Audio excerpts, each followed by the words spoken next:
Engineer Ishraq Hossain Awami লীগকে কাপুরুষের দল আখ্যায়িত করে বলেছেন, কাপুরুষ ওবায়দুল কাদের পুলিশ পাহারায় থেকে বলেন, কোথায় Mirza Fakhrul? BNP office police দিয়ে অবরুদ্ধ করে নির্লজ্জের মতো এভাবে কথা বলতে আপনার লজ্জা করে না? তিনি বলেন, পুলিশ র্যাবকে দলীয় নেতাকর্মীদের মতো ব্যবহার করে বিরোধী দলকে দমন করছেন। সাহস থাকলে আইন শৃঙ্খলা বাহিনী ছাড়া মাঠে নামুন, দেখব আপনাদের কেমন শক্তি, দেখব জনগণ কার পাশে দাঁড়ায়।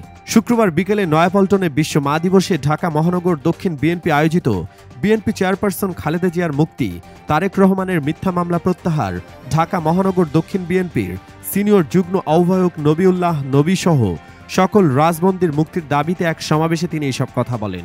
ইশরাক বলেন, আজকে বিশ্ব মা দিবসে দেশনেত্রী বন্দী, তাকে মুক্ত করার জন্য রাজপথে সংগ্রাম করতে হচ্ছে। যেদিন তাকে বাসা থেকে উচ্ছেদ করল, তখন যদি আমরা প্রতিরোধ গড়ে তুলতে পারতাম, তাহলে আজ আমাদের এভাবে সংগ্রাম করতে হতো না। যেদিন গোটা জাতিকে বৃদ্ধাঙ্গুলি দেখিয়ে তত্ত্বাবধায়ক সরকার বাতিল করল, সেদিন যদি আমরা একজোটে রাজপথে নামতাম, তাহলে আজকে আমাদের এভাবে অত্যাচারিত হতে হতো না। তিনি বলেন, আওয়ামী লীগ একটি ডুবন্ত নৌকা, যে কোনো মুহূর্তে এটি ডুবে যাবে। ক্ষমতাসীনরা জোড়াতালি দিয়ে নৌকা টিকিয়ে রাখার চেষ্টা করছে, কিন্তু তাদের পাপের কারণে নৌকা এত বেশি ছিদ্র হয়েছে যে তা ডুবে যাওয়া সময়ের ব্যাপার মাত্র। ঢাকা মহানগর দক্ষিণের আহ্বায়ক আব্দুস সালামের সভাপতিত্বে সদস্য সচিব রফিকুল আলম মঞ্জুর সঞ্চালনায় এতে প্রধান অতিথি হিসেবে উপস্থিত ছিলেন বিএনপির স্থায়ী কমিটির সদস্য গয়েশ্বর চন্দ্র রায়।